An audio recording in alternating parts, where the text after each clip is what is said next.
I think what we see in the long term is that many of the toxicities that are seen abate after the first year, that most patients can stay on drug because the toxicities are manageable. And as we get more and more experience with managing those toxicities, that's just going to be more and more the case.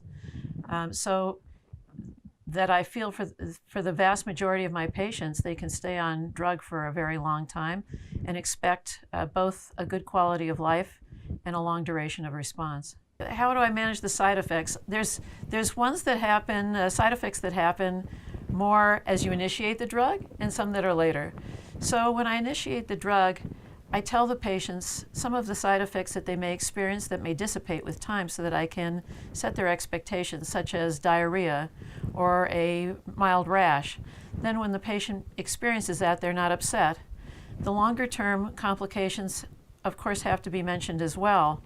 And I think also that if the patients understand that, for instance, if they get hypertension, that it will be something that has to be dealt with along with the benefits of having a good response, that patients tolerate the drug and accept the toxicities.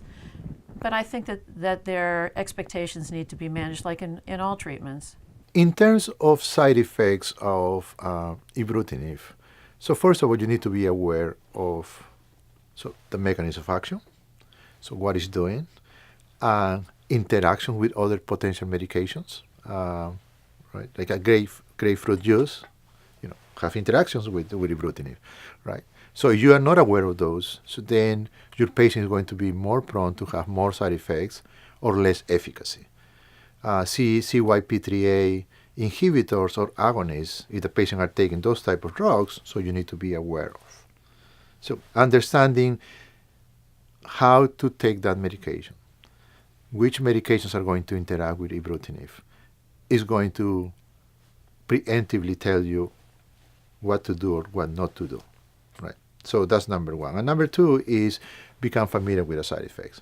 Most of these drugs are going to induce hematologic, in different degrees, hematologic toxicity, neutropenia, anemia, thrombocytopenia. Most of these drugs on this class are going to have episode of hemorrhage, bleeding. Although the large majority is going to be ecchymosis or petechiae, there are incidents of severe bleeding in patients taking Ibrutinib. So we need to be aware of that. So you start to see a drop in the hemoglobin. Yeah, you can say, oh, it's my drug, but also in the back of your mind, you need to say, oh, maybe the patient is bleeding somewhere. So I think important. I mean, in oncology, I don't want to be chasing problems. I want to be ahead of the problems. And I think that's the reason why I said, so education about the side effects, understanding the side effects, understanding how to prevent. So if you see an early sign, so don't wait for a late sign, because the late sign is going to be severe hypertension. So that's sort of my message.